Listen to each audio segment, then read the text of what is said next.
live now, and really excited to be joining everyone today. Welcome to our audience, and thanks everyone for taking time out of your busy day to join us for our digital panel discussion on craft beer distribution strategies. Now, we're also going to be talking about that more holistically as well, as it connects to revenue, track to market, and performance of various distribution opportunities. I'm really keen to hear what the panel comes back with on that. So very excited to have our panelists with us today, each leaders and innovators in the craft brewing space, and with a wealth of experience in bringing their products to market and thriving in the face of growth and change challenges, of which there's been a few of late. So I'm sure that's going to be interesting to dig into. So from a community and industry insights side of things, we have Kylie Lethbridge, who's the CEO of the Independent Brewers Association of Australia, who you guys all will know, the IBA. Next, very happy to have Dan Hampton, who's head of sales at Young Henry's and head of IBA Trade Engagement Group in Newtown, New South Wales. And last but very not least, we have Phillips, who's head of strategy and key accounts at Inn Brewing Co from Banyo up in Queensland.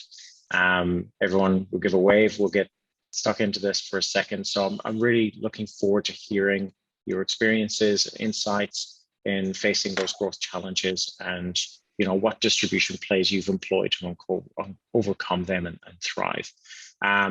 Really quickly, for those of you who probably don't know my face or who we are at all, I'm your moderator today, Shaun Burke. I'm the managing director for OrderEZ, and essentially we're a system enabling producers, suppliers such as craft brewers and other customers to thrive through really simple yet powerful order management, inventory, CRM, and sales, and driving revenue through data-driven insights. So that's the only little bit I'll do about us, and anybody who wants to hear about that, you're very welcome to catch up with you another time. Okay, welcome panelists. Thank you very much. It's great to have you in the session today. If any of you want to, Dan or Kylie or Luke, you want to take a minute, I've given an intro for each of you. If you want to say hello or maybe a little bit about yourself, maybe something the audience doesn't know, you're very welcome. Dan, I think you're chomping at the bit if you want to go there. Love it. Wow, that was a stitch up. G'day. Thanks for the invite. It's always great to have these kind of chats, and in part, you don't feel like you're learning much when you're deep in the trenches, and then you go into these kind of things and discuss how you've done things and realize that could be of help to other people, which is always a positive. But yeah, so for those that don't know, Young Henry's we're craft brewer from Newtown in Sydney. We've been around for 9 years, having our 10th birthday next year, which is very exciting. So actually, most of our people are in lockdown at the moment. So that is giving us something to plan towards, which is exciting. And also pubs opening back up in New South Wales soon, which is exciting as well. So a good time probably to remind ourselves on all the different routes to market and what works and what doesn't, and making sure we've got plans ready to go for when all things are back to normal. Awesome. Kylie. Thanks, Shaun. Something that people don't know about me is probably that I've had 18 months in the beer industry. So that wealth of experience you talked about. But certainly you don't downplay that. Certainly a long-term consumer of the product, and have kind of my own hospitality venue, so I get how it works. And the great pleasure, aside from having to have kind of jumped into this role at the beginning of a global pandemic, is that it's forced us to be very different in the way we do things. It's forced us to and me certainly to better understand the needs of our brewery so we can respond quickly. And again, I talk about this regularly, but of all the jobs that I've had, this is the best and most collegiate industry that I've ever worked with. They are amazing in the time that they give and the care that they take in nurturing the whole industry for the betterment of everyone. So for me, this has been hard work, but the best job ever. Awesome. And Luke, I see, Luke, you're drinking some of your own brew there as well. I'm just on the brewed soft drink. No, it's just a Bundaberg brewed soft drink, to be honest with you. Oh, nice. A little early for a beer, isn't it? No, never. And true. Nah. I should preach my own product, but yeah. Look, I've worked for a couple of different craft breweries over the years. First starting out in 2013, working for a Tasmanian brewery up here in Queensland, and I progressed to national roles to general manager for a New Zealand brewery based over here in Australia, and took on a role with Inn Brewing Co after 18 so months of consulting. And my passion really is potentially about sales teams and driving sales teams, and educating those guys, because as much as we're very much a young industry, we sometimes neglect the education process. And generally we send sales guys out to venues with little to no experience of how to get their job done. Yeah, awesome. Which is a critical challenge as well. Like that's a channel that people take for granted, right? But you want to make the most of that and get your ROI on that. So, awesome, guys. Thanks so much. Appreciate the inputs there. And Kylie, in fairness, I think the IBA's got a long history of insights, so I'm sure you're tapping into those really well. Okay, so let's get kicking into it. So Kylie, I'm going to start with you in the hot seat. So I know the IBA does have a significant member base. I'm sure you've been kind of seen and heard a lot through them and different views on how to start out and develop distribution and revenue planning. I know everyone kind of used options from gypsy brewing to hardcore influencer marketing strategies, traditional, wholesale bulk distribution opportunities. From your perspective, what do you think has been the right approach, or from what you've heard, what's the best approach for people who are starting out when they're kind of looking at this really massive smorgasbord of opportunities ahead of them, particularly in light of today's kind of current challenges? Yeah, I think you're right, Shaun. The way things may have been done in the past is not necessarily how business are having to operate now, and in some instances that's been a really good thing, because diversity is had to be the key. We represent just over 400 of Australia's 625 independent breweries, and that changes at any given day, given there's so many new breweries coming online.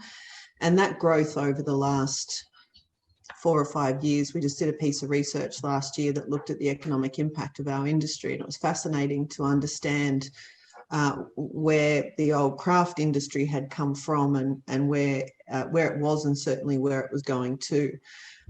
That's a piece of research that's available for anybody. So happy to provide that outside of the webinar. But one thing that I've worked out, Shaun, is that one size does not fit all in this model. We have a variety of members that go from a brewery and planning up until the brewery's large size and scale.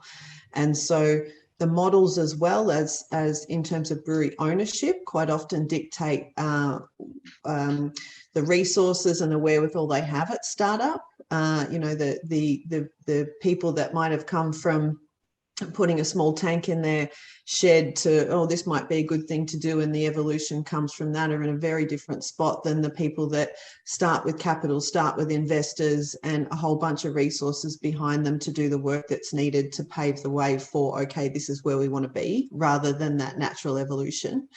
And so again, it's very difficult for me to say, if you're doing this, that's where you should go. But I think there's some fundamentals that come into play with any business startup. And that's not about the product that they're making, but the business planning component of it, in terms of looking at what their distribution channels might be.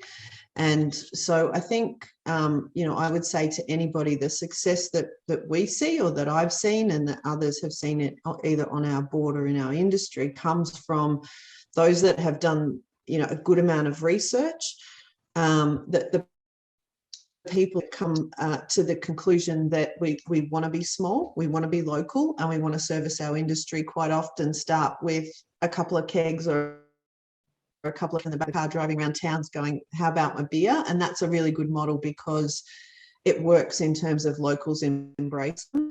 And to export, or we want to be marketing nationally. Excuse me, I'm getting a message that says my internet. I live in a regional area, so I'm just going to turn off the Wi-Fi on my phone in case that's making a difference. Fair enough. You know, the NBN in regional areas, not flash, but anyway.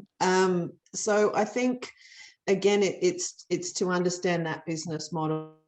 To do, you know, as I mentioned in my introduction, this industry is fantastic, and I give the advice that I give to any brewery that comes to us or planning members is talk to everybody. Talk to Dan at Young Henry's, talk to talk to Luke, talk to Bright Brewery. Look at the models that you want to emulate, and go and talk to either the brewer or the owner, because they are so giving of their time to help understand the mistakes that they made and what not to do, or where the opportunity is. And I think, again, those that are taking advantage of the demand for independent or craft beer, those that are looking to capitalize on our country's desire to buy local and to understand provenance and where things are coming from, what's going into their beer. Those that want to talk to the consumer that is, in their tap house. Again, that's a very different model than those that just might be commercial and sell their brewery at the other end. And so I think, looking at what's happened in the last certain time of 18 months is those breweries that have rested very much on keg sales to pubs and bars have had to, there's a lot of beer wasted in the last, 12 or 18 months. And so they've had to very, very quickly change their business model. And that's meant good things in some, and those that have, been, again, innovation is a really big part of this industry. And I've heard great stories about, trade picking up, a small range of beer that they never thought would be on the shelves of Dan Murphy's or BWS or Coles.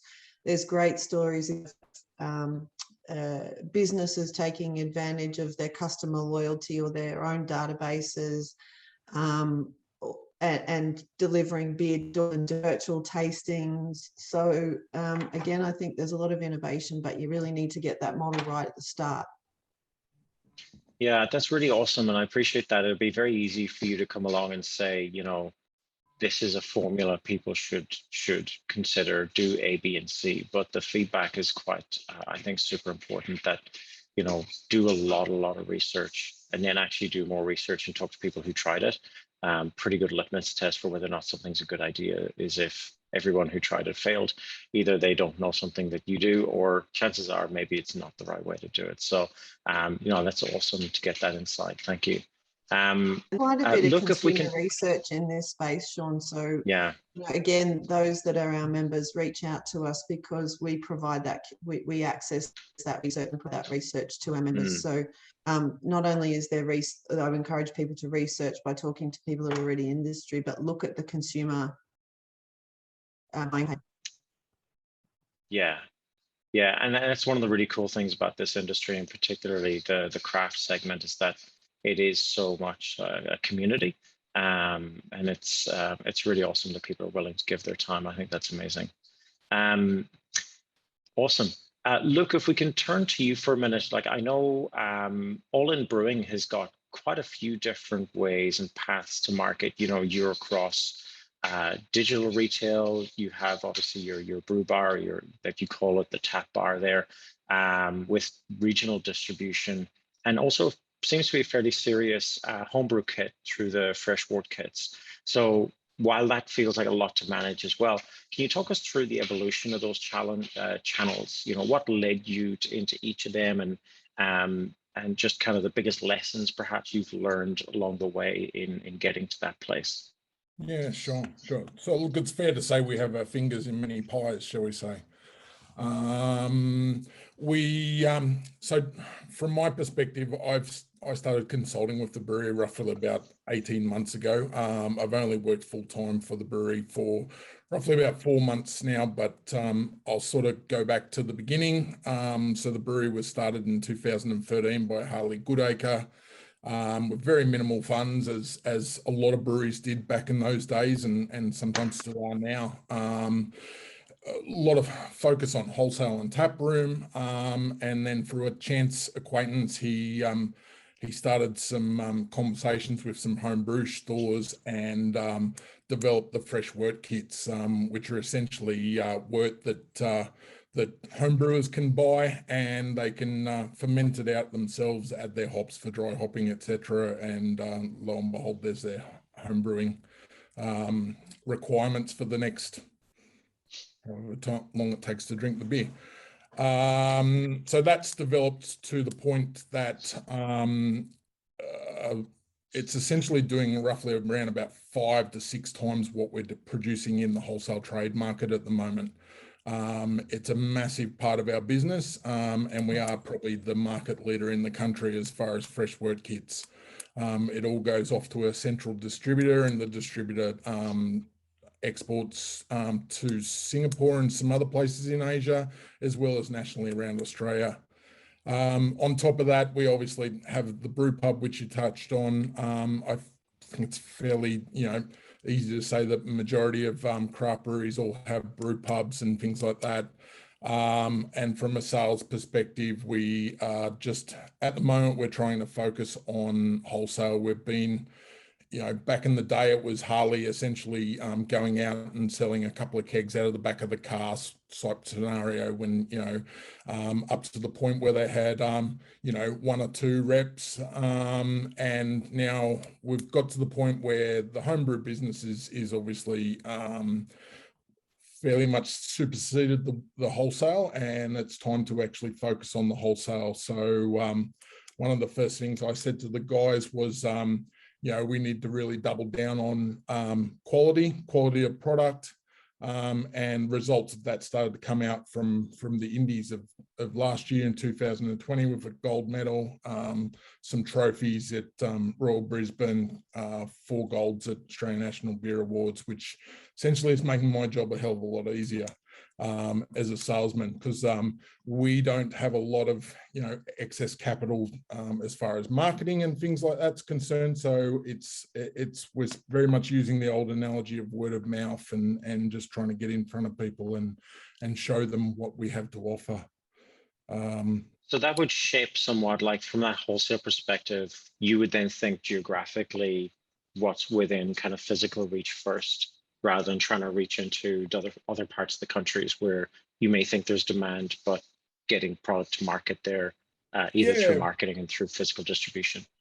Well, it's a lot easier to sell beer in your own backyard than it is to sell it, 2 states away, or export it to a different country or something like that, because, it's very much a word of mouth and a recognition game. So our focus now is, I have two reps who are both fresh out of retail. So I've taken it upon myself to train up my reps and show them how pretty much I learnt how to go out and sell beer in the trade, to get in front of people, to show them our product. And we do some stuff in estate. We're using a few different digital platforms at the moment. Caddy's a prime example.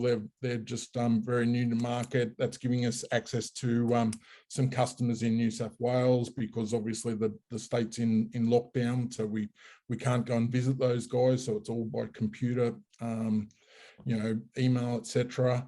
And we're just getting out with wholesale distributors and things like that. We're doing some stuff in Victoria with a distributor who's an ex-colleague of mine, and just getting out there slowly but surely. It takes time to build a brand. So it seems like kind of proximity and relationships are playing a bigger part in the way you guys are building that strategy. and relationships a lot through that physical touch through the sales team. But that's awesome. I appreciate that. Thanks, Luke. Dan, looking at you guys now, you're coming from a kind of a different place in terms of you have a more alternative pathway in terms of a stronger social conscience, it seems, within the business. You're focusing on sustainability quite heavily. You have the project tied up at the university around carbon consuming algae that can offsets that, and a dedication to you operating 100% on renewables. Obviously, that's very cool in terms of current climate considerations and very timely. But how does this, blend into your growth planning, right? Have you experienced opportunities downstream that have benefited you because of this position you've taken from a brand and production perspective? How's that worked out for you guys? I think the biggest challenge is always to have as many eyeballs on your brand as possible. And when the eyeballs can come from positive things you're doing for not just the industry, but let's blow it right up the planet, I think that's a really good thing. We've been sort of playing in this space since we started, starting out with growlers, buying a brew system, the Hebs, which was using less liquid. We've got solar on the roof. We've got cans, only one SKU in bottles, because again, it's better for the environment. So we've been doing a lot of things over time, but definitely we've decided it's probably time to push it to the front and speak a bit more about it. I do think though, and the deeper we go in it, and we're only at the start really of a journey of diving a lot deeper into it. A lot of things that we thought we were doing that was so amazing is really the bare minimum of what people should be doing and starting to. I think the beauty of we'll set over the next little while. We'll start a 10-year plan with a lot of goals along the way, and we would love to be leaders in that scene in the brewery industry around the world. Really, and it's probably a lot of people have known our brand for probably live music and getting out there and having a bit of fun doing it, and so that won't stop. We're not going to change who we are, and even putting a focus on the sustainability is not changing who we are. It's probably just showing people more of the elements that make up the Young Henry's brand, I'd say. Has it changed how you guys approach distribution and, opening up different markets for you? Yes and no. There's over the next 5 years, we're going to make some changes to do with distribution. I guess more the logistics side of distribution. If we're talking about routes to market style distribution and the way you sell to customers, it hasn't really changed anything. I think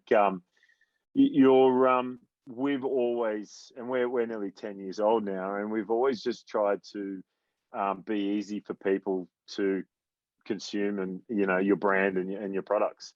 So we've always kept things open to our routes to market.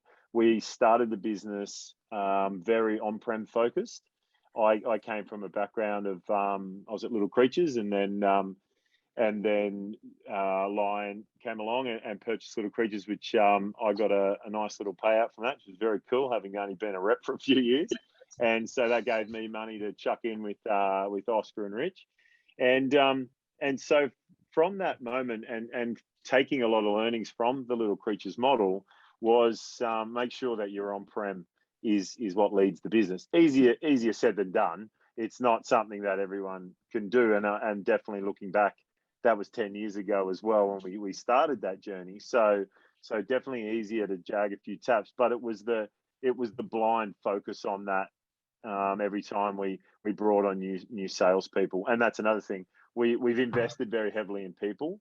And it was only a couple of years ago we were speaking at the at BrewCon about different routes to market, and ours has been hire a sales team in every area where we can, because I think people buy people. So we want people that represent our brand to be there to speak to people directly. We've got a very mixed model now. We deal with almost all the wholesalers, and but you never put too much reliance on them. how can we be at the front of their priority list when they've got, you know, hundreds of brands to look after? And that's fair. That's not on them. That's just the model. I think if you expect that you do a deal with a wholesaler that they're going to lead the charge for sales, it's just you're kidding yourself. So, but we did on-prem first. Sorry, go, mate. I was just going to say, on that point, is there then a tipping point when it comes to scale around whether you should or should not, or in parallel with your really cool own team, like that, engaging those types of wholesalers? What's your kind of take on that? Yeah, that's a good call. It was probably a few years before we started properly engaging with the wholesalers. The same as it took us a few years to get serious about our package and retail. And you know, I think Dan Murphy's were knocking on the door for probably 2 years before we decided to jump. But that was probably going back to times where they were seen as the devil, and you know, back when Stone and Wood and Little Creatures were the two kind of big guys, the two big independents. There was very much us versus them. But they've changed their tune and they've learned a lot. They need craft just as much as craft need them. So it's a very different relationship. I even know from back in my time at Little Creatures versus now, we have an amazing relationship with EDG and Coles, and as well as the other IBA and ILG and the other independent banner groups. Because they see the value in us now. You're not going to sell them on why craft works. You're going in to talk to them about how you're going to support their retailers and support pull through and do different things. Like, I guess, like the algae project we're doing with UTS, it's that kind of stuff that puts more eyeballs on your brand and then therefore sends that person into any bottle shop or pub to try and buy that product, hopefully. And so really, provided you're not greenwashing, you guys are doing it legit, 100%. Right? But it's too tempting and too easy to do greenwashing, right? That would be the riskiest thing any brand could do. And that's what I mean by even the things that we've been doing for a long time are starting to feel like just mandatory for any business. Otherwise, you know, really, what are you doing? So I think that it's an exciting time. It's the craft market. It's been a shitty couple of years, no doubt. We've got a fairly good split between kegs and pack, but it's, you know, I think 2 years ago we were probably 60% kegs and 40% pack in retail, and we probably got that leveled out over the first COVID lockdown. There was a huge uplift in retail, which was great. This lockdown hasn't been as big a uplift, but there's been not much kegs other than our mates up in Queensland drinking a lot of Newtowner, which is nice. I think there's going to be a lot of Newtowner drunk in Byron Bay soon as well, which is really cool. Seems like there's been a slot opened up there, which is cool. So it's all positive. I think brands need to just make sure they've got balance, a balance between how they go to market. On that. Yep. On that point around brand and balance, right? Yep. So one of the things that came up that was interesting is, you know, you guys are categorically, right, you're in the craft beer space, but off category, you also distill, right? So you've got your gin, your whiskey, which is really awesome. But in terms of taking a separate category product out into figuring out how to distribute and sell that alongside your current brand position, you know, how did you figure that out? Because I think that's a challenge for a lot of people who have been innovative. They've created alternative products, but now they're kind of going, well, the way I sell this product is different to how I would sell my beer. Yeah. And the consumers that consume it have different preferences, tastes, and behaviors. So how did you kind of tackle that? And if we can be a bit more specific, I suppose, on the distribution of that product as a new category as well. Yeah, the short answer is that we buggered it up first. And so we learned from buggering it up. And so we thought, we're already talking to these people in pubs. They've got gin. We started with gin. They've got gin on their shelves. This is going to be easy. But we quickly worked out that people who sell beer may not be as good at selling spirits. It is quite a different conversation. They've got their heads around beer contracts and tap contracts. It's a very different ballgame when you're up against Diageo as well and all that kind of stuff. So we tried to go on-prem first as well. We tried to just go, well, it works for beer, let's do it for spirits. it didn't. And so after it not working, or just not that it didn't, no, it didn't work. But it was just flat. It just wasn't, there was no growth.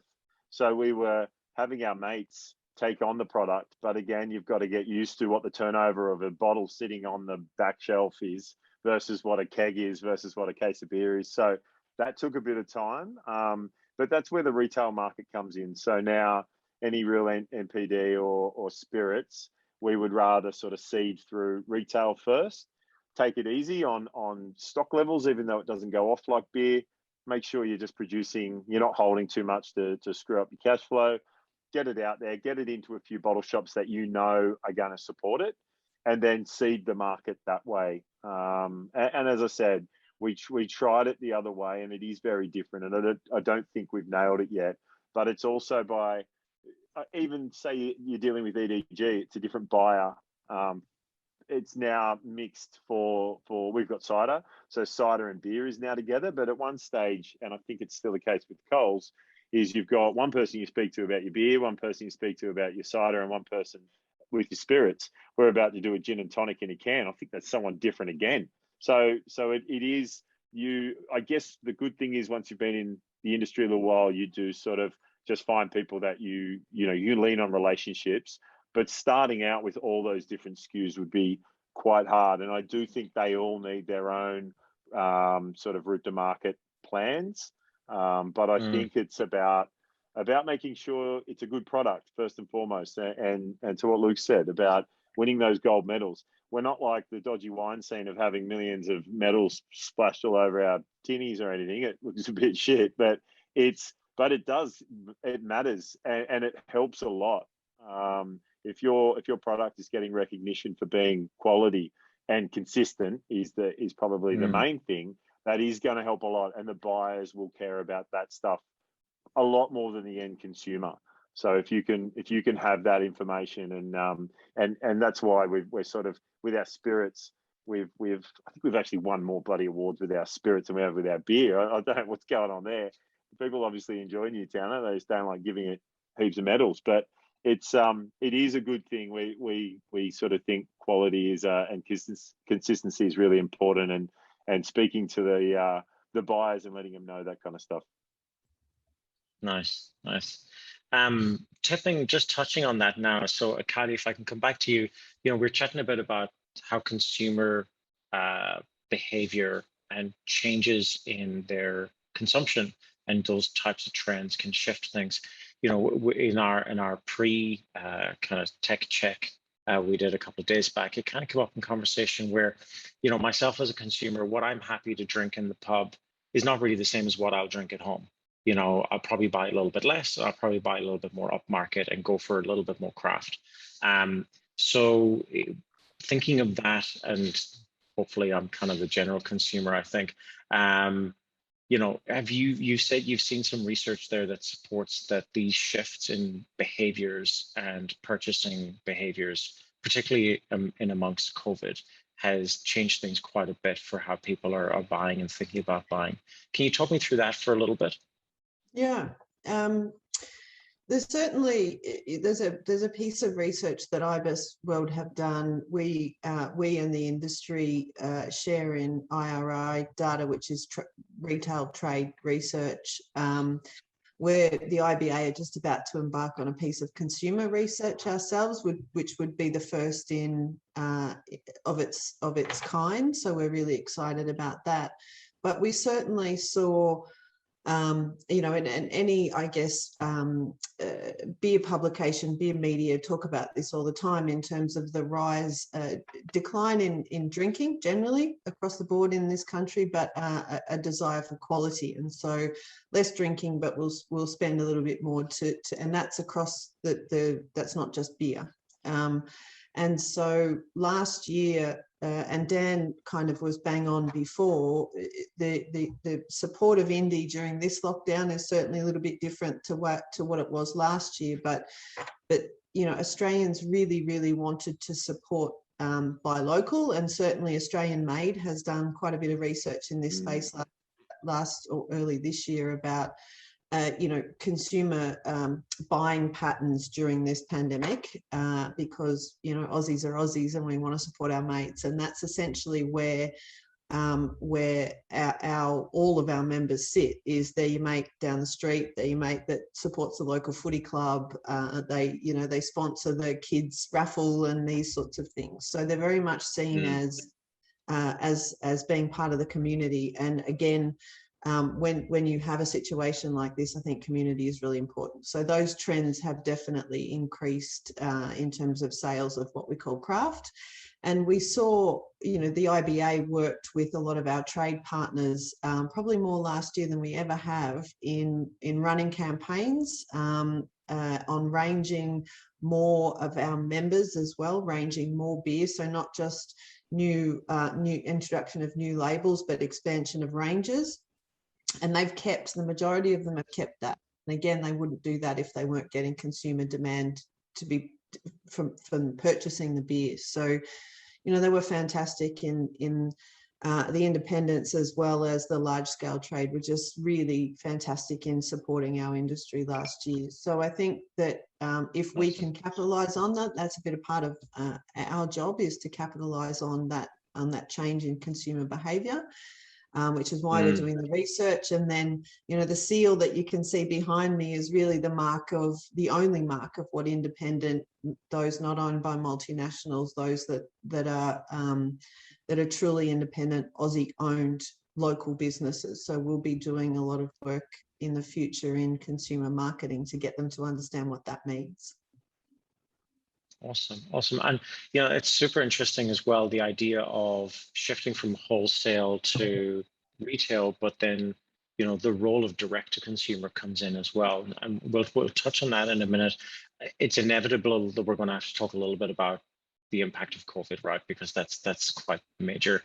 I just wanted to ask a quick one as well, kind of generally to anyone who feels strongly about this, thinking about that kind of growing trend towards, the hybridization of distribution, where Luke has talked quite strongly about having a really fantastic sales team. And we touched on it with Dan a little bit about using these 3PL players, but using both in tandem, as a strategy. Is this kind of sustainable? Is it equitable? Is it going to work out in the long run? Or do you think people take this as a phased step within the business to go from my team, that type of distribution, and then possibly back to my own larger team in the future? Do you guys have any thoughts or inputs on that? In regards to distributors and things like that, if we're talking about if we're going to distribute or you utilize our own sales team, I think it's a no-brainer. It's obviously going to cost a ton more money with your own sales team, but they're out representing your brand all the time, as opposed to I like to call them page turners. They have a portfolio of 14 or 15 different products in it, and they're like, oh, so you don't want this? I'll turn the page to this one or that one. Whereas you've got guys that are, your own sales team focused on, your product every day of the week. And if the retailer or the publican has an issue, they know who to call, and the problem is generally sorted out straight away. In regards to warehousing and 3PL and things like that, we do our own deliveries at the moment, but I don't foresee we can do it for much longer, just because we've got one guy who's essentially he's a hybrid rep / delivery driver. He does deliveries twice a week, and his days on those 2 delivery days are getting longer and longer and longer, and his sales calls are getting shorter and shorter and shorter because of that. So whether you weigh up the financial thing and get a dedicated 3PL to do all your deliveries, and then run the risk of potentially them not having the same interaction, like the truck driver leaves it at the bottom of the stairs and doesn't take it up to the venue, or he's rude to the customer or whatever have you. It's a difficult one to, and there's no real answer, I don't think. It's just trying to get the best solution with what you've got. I think we use a complete mixed model. So we still have direct delivery drivers running out of Newtown, and they're a huge benefit. They are a bunch of wacky people. Like they're just as much salespeople, and we probably didn't even realize that to start with. But they'd even come back and go, oh, hey, the cellarman just told me that Thingo's run out, or they're not going to have this product for a while. Send the purveyor in to do X, Y, Z. But we've got them for a radius around Newtown, and that radius just keeps getting smaller rather than increasing that group. The more they have to do, the smaller the radius. And we have 3PL as well. It's kind of economies of scale, isn't it? Though you've got to be selling a certain amount, even of each SKU, to start making mixed models worthwhile. And I think the way we've done it is just you cop a loss for a while. So you go, okay, look, we're only sending a quarter of a pallet or half pallet each time we have to send beer to this 3PL or this wholesaler. We know that that's not ideal. A whole pallet of one SKU is ideal. You don't have to touch it once it's made and wrapped. But we made the call very early on to just play ahead of the game and just go, you know what? Let's just know that it's going to cost us more just to start with, if you break it down per case. But let's get there. Let's make a real effort to drive volume. So at some point in the future, which is now for us, when you're selling enough that people are ordering whole pallets or B doubles. Yeah. I think again, it sounds like there's not a one size Oh, sorry, fits all. Kylie, go. No, I was just saying, Shaun, again, I think it's not a one size fits all, and it's based on, whether you want the relationship on the ground, and we see a variety of models. Somebody might have a wholesaler in another state, but do it themselves in their own state, and so the thing that I guess we suggest to our members is whatever model you use, just make sure you have control of quality. So, as Luke said, is it what's happening to it when you lose control of it? Is it being dropped upstairs? Is it not only the quality of the beer that arrives, but the quality of the service that you get? I think is what we say to people is we can't even model or provide resources to our members to say this is the best model, because it depends on your business plan. But what you can control is quality and the service that you provide. 100%. No real right answer here. Yeah, it sounds a lot like, though, there's a call to action on those providers to, find a way to imbue your brand experience that you wish to have, or even nesting your own team, one or two people in their businesses would be interesting. But appreciate the inputs. Like you said, it seems like there's no silver bullet for it, but it's good to get the different opinions. Thinking now, I mentioned COVID before. It's like I didn't want this to be a bit of a sad sack show talking about how bad that's been, but it's a reality, right? It's a commercial reality everyone's had to face. Couple of things on it, coming back to something we chatted about a minute ago, this idea around shifting consumer trends. And while it seems obvious to shift your on-prem wholesale over to retail in these types of situations, there does seem to be a rise for home consumption as well. So how do you face, for Dan and Luke and anything you've heard as well from the network, Kylie, around how do you face the idea of building up an e-commerce driven direct consumer play and the requirements around that versus pushing harder into getting yourself on shelf in retail? Is it a parallel? Is it a bit of both? Or is there more of a value trade-off in making that choice? Want to go, Luke?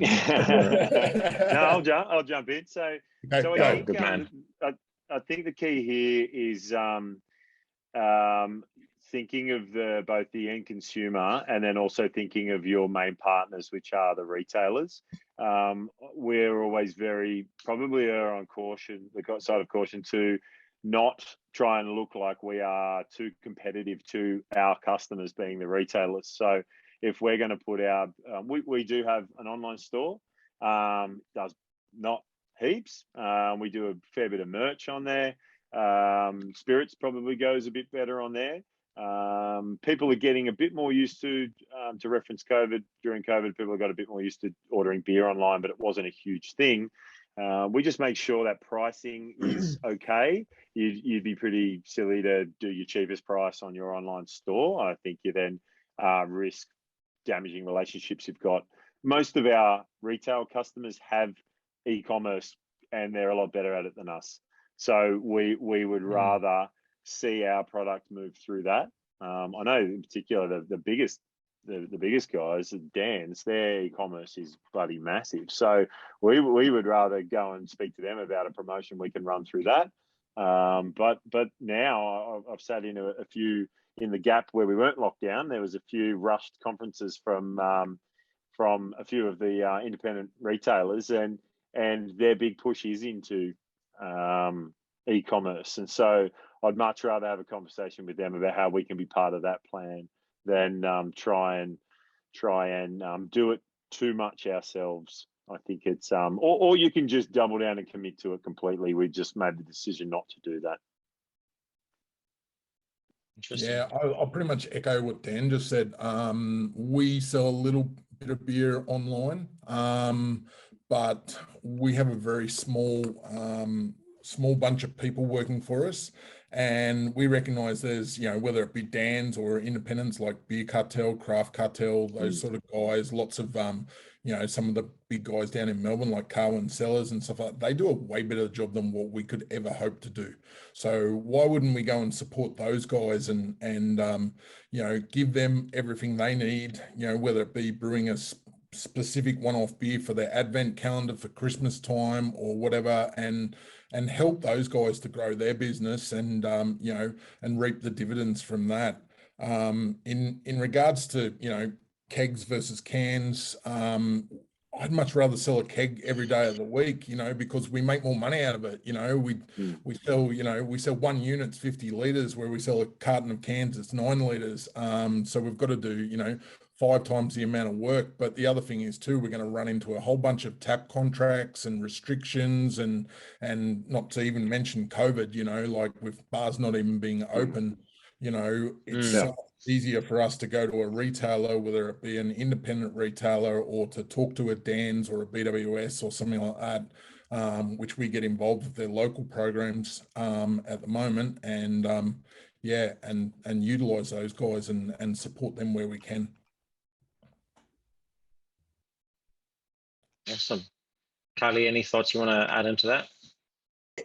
Only, I guess that, I feel like I've said this 10 times, but different business models. So there's breweries that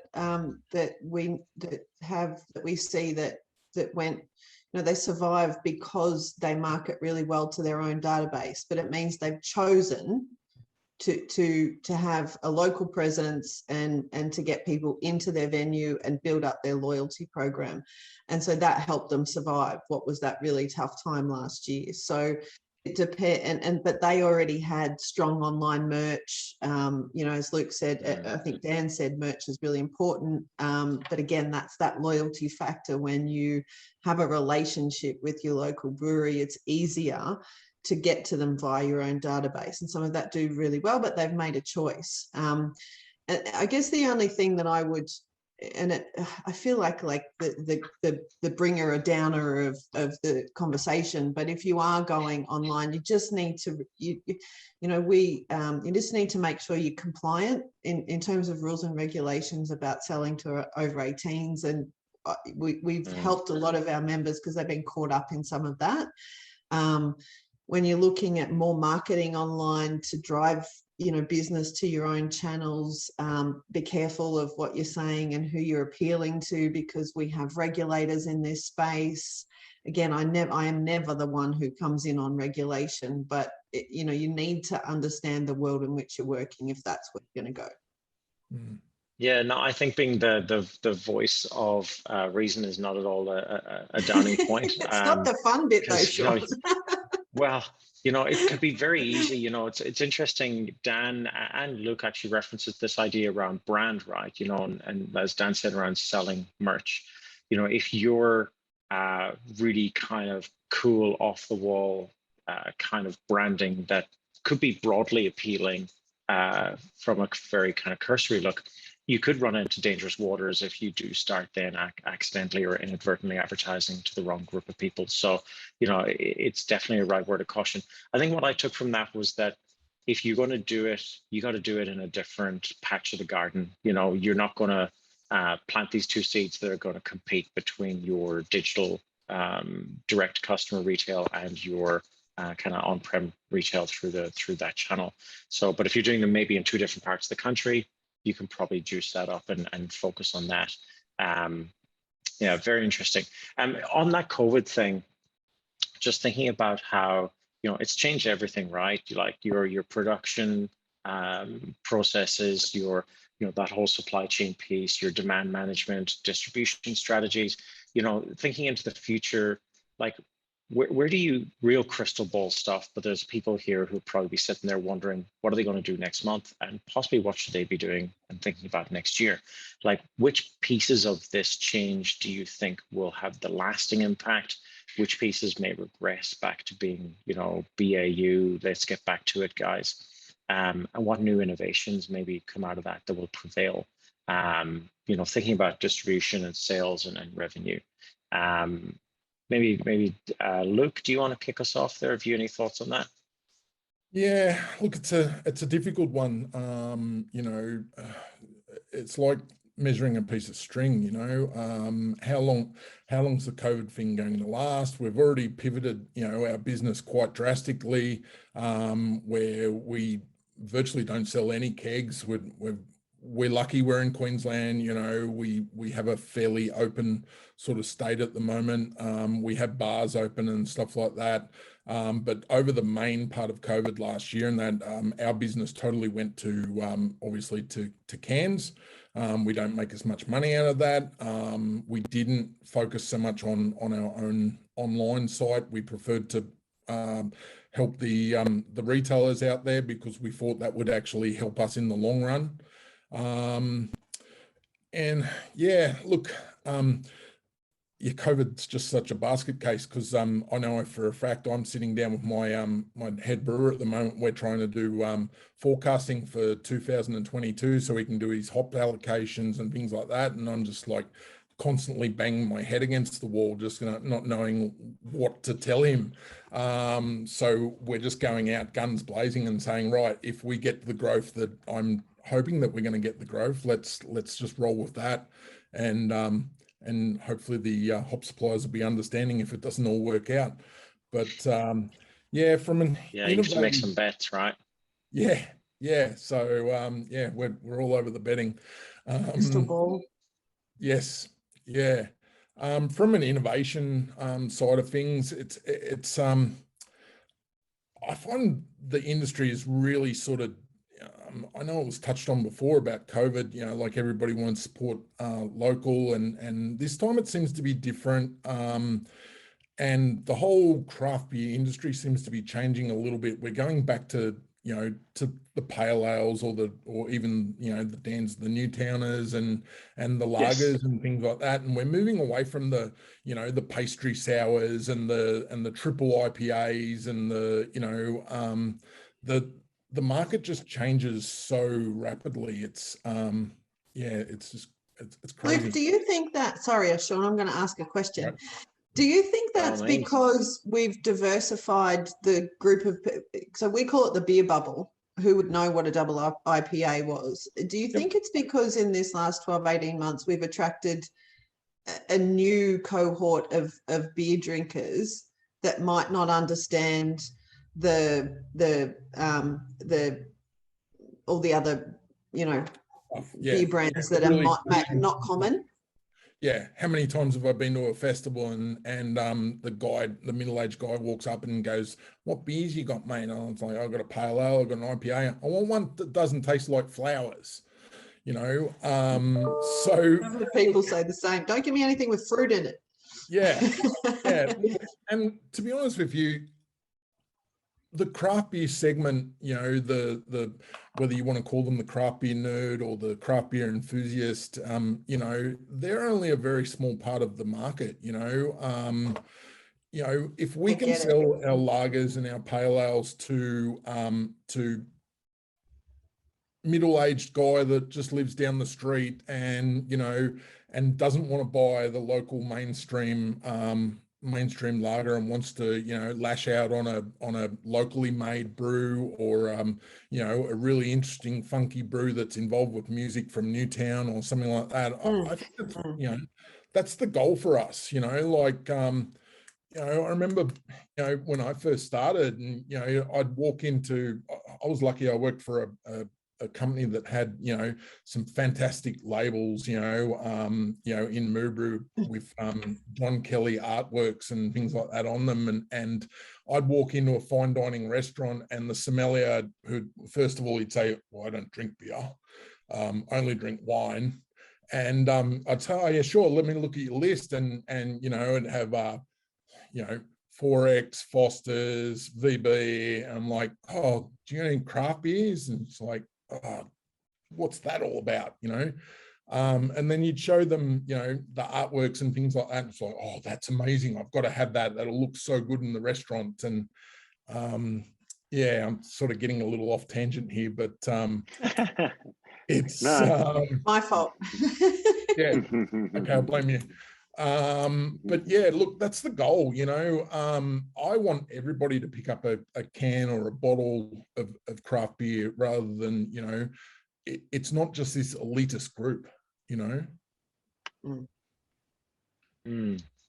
Dan, from, if we can track back a tiny bit, your kind of insight and experience around generally that impact on COVID, but what do you think is going to stick, what's going to revert back to the norm, and what kind of innovations you think will prevail? Well, look, I think we're probably hoping it goes back to the norm, in that the pubs will open back up. People will want to go and drink schooners and pots and pints, and I think what will stick is the less but better. I think people will still be seeking out to probably consume less. I'd say that's a trend that we're seeing getting stronger, even with the non-alcs and things like that. So I think that will continue, and that will suit brands that provide good quality beer at a reasonable price. I think it's not really going to affect the pointy end of craft, which is fine. There's always going to be a place for that, and there's going to be always a place for businesses that's their focus, and that their plays will mainly be retail. But I think there's the sort of middle group of brands similar to Young Henry's that likes probably a 50-50 split of kegs and pack. You know, it's, as Luke said, you make not much money off pack, but it's good to be able to get it into a lot more people's hands, and for people to have it at home. I actually remember Oscar, with my business partner, was in a bottle shop and he overheard two people discussing what beer they were going to get. And one guy said, oh, let's just get Newtowner. And the guy, his mate, goes, Newtowner from a bottle shop? And it was just so funny that some people, the only way they know your product is on tap, or the only way they know your product is in pack. And so when you think you've conquered both markets, you definitely haven't. So there's, I don't think that tap contracts are going to come down anytime soon, especially with acquisitions like we've had today. And so that makes sense. The big guys don't buy brands to let them grow. They buy brands so they can continue to own 80% of tap contracts. And I don't think that's going anywhere either. So, you know, and probably it's going to be a little bit worse. We saw a little bit of more pressure from pubs who were chasing bigger contracts coming out of COVID, because they've suffered a lot. Need the money more than us. Yeah. So need the incentives. That's right. So there's going to be even more conversations for our staff to get out there and explain why a well-priced independent product that supports both the planet and local sort of communities is going to be better than a rebate. And that argument you don't always win. So I hope it gets back to normal-ish. And, you know, we've got a process now. We've got beer in storage.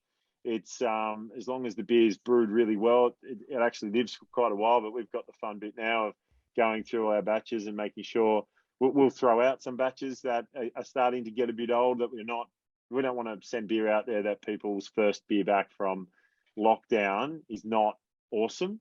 So we've got to be pretty ruthless now. And we're going around to pubs that have still got our beer sitting in their cellar. We're going to go around and try all that beer and make sure it's good. Because the pub experience is not going anywhere. The demand for a schooner is massive. We did a fun little weird campaign just for shits and giggles, to be honest, about Deliveroo, and it went crazy. And Deliveroo contacted us and said, we could sue you or we can jump on board. And so we just showed the demand. The amount of people that jumped on our socials to put their name down for us to come around and deliver a schooner of beer to their house was just crazy. It just shows that there is a massive demand. People really put a lot of emphasis on that freshly poured beer. So there's pubs all over the place getting their taps ready for that. Yeah, that's really awesome. Joining an F&B tech business. Yeah, in the middle of COVID, people kind of looked at me like I had two heads, and I said, look, demand is not going to disappear. People are always going to want to eat and drink. That demand is only getting pent up. It's becoming latent. It's becoming built up. So people are going to come back with a rip and a roar, no doubt. Yeah. And look, to your point there around the real meaning of craft as well. I think maybe the tipping point is that craft originally had to be highly differentiated to stand out. And once you've achieved that, then craft is more synonymous with quality than I think with having like eye-popping pilsners and things like that. So, you can be probably a mainstream category in terms of a lager, but still be craft. But maybe it's about quality more than scarcity. But yeah, it's an interesting one. Just a quick one on that. We've actually been pushing for quite a while to for the big retailers to put craft lager with mainstream beer. If we're going to attempt to pull people away from Great Northern and VB and stuff like that, it needs to be where they're shopping, and they're not shopping in the craft lager section. So it sounds like some of the bigger retailers are starting to listen a little bit to that, and I think that could be a really good movement. First beer ever brewed for Young Henry's was our natural lager, and people thought it was a bit weird, but for all the reasons we just spoke about. But I think you can see every beer magazine at the moment is having a special on lager. You can tell that to your point, Kylie, as the pool of craft drinkers expands, you're going to get more people that want to support craft and independence, but they still want to drink what they're used to drinking or not far away from it.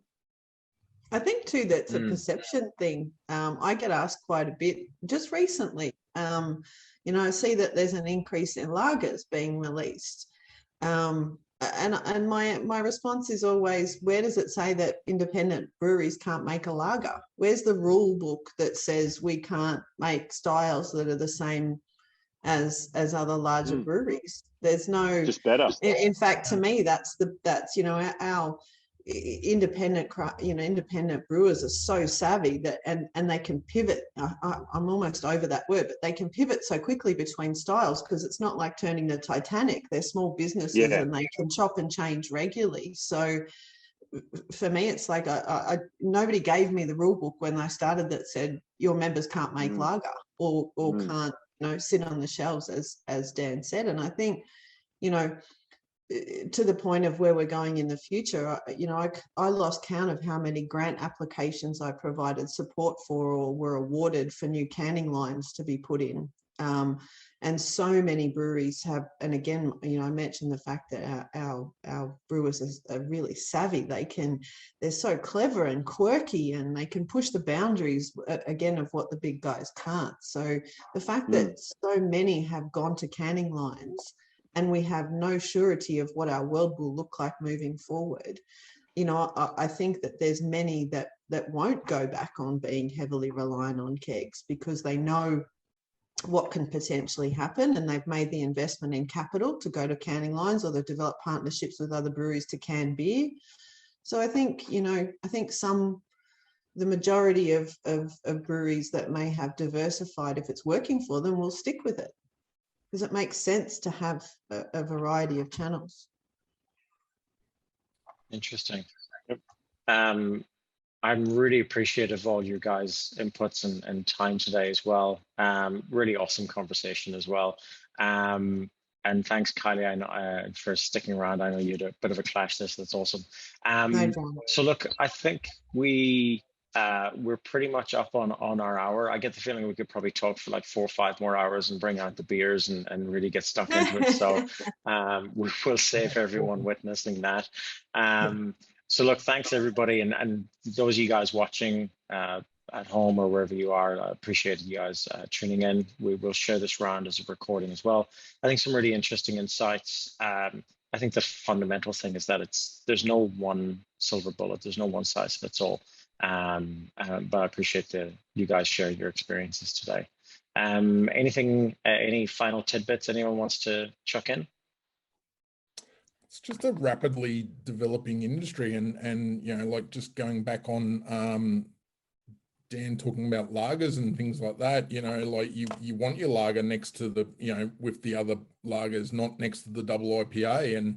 And you know, when craft breweries started 10 years ago, the small amount of craft breweries that there were, they all launched with basically a brown ale, a pale ale, and maybe a Hefeweizen or something like that, and maybe an IPA, and not one of them did a lager because, you know, they wanted to be point of difference because there was already all these mainstream lagers on there now. And now the reason lager and Pilsner is so much developing is because craft brewers are actually focusing on them, and they're doing a way better job than what some of the other, you know, the other offerings were, you know, like some of the amazing stuff that's coming out, you know, in for a sense in lagers and pilsners and stuff like that is just phenomenal, you know, like yeah, it's just such a great industry to work in. Exciting time. You know, I've been lucky enough to work in this industry for 8 or 9 years now, and you know, the people are like it's already been touched on, are collaborative, they're fun to talk to, they're fun to chat to. And you know, one of my old pitches used to be about craft beer is you never go into a pub and see the CUB rep sitting down having a beer with the Lion rep, but you see the Young Henry's rep and the All In rep and the Stone and Wood rep, well, not anymore, but not invited. See them having a beer together all the time. Whoops. Yep, absolutely.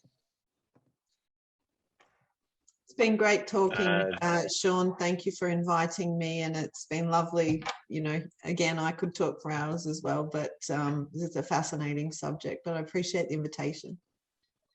Awesome. Cool. Dan, any final pearls of wisdom? Well, it's a really nice day here, and the beach is within 5K, so Oh, shut up.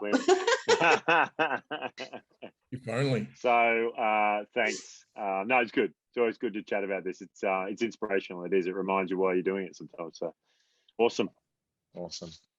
Good stuff. All right, well, look, with that, I'll say final thank you. Really appreciate your time, everyone, and good luck with the future. I'm really keen to see what happens your next business, with all your Shaun. brands and co-beers. Thank you. Yeah, by all means, shout it out and share it around. We're here to help brewers figure out how to manage their sales teams and get their product out there and handle their order making so everything works really, really smooth. So give us a look up.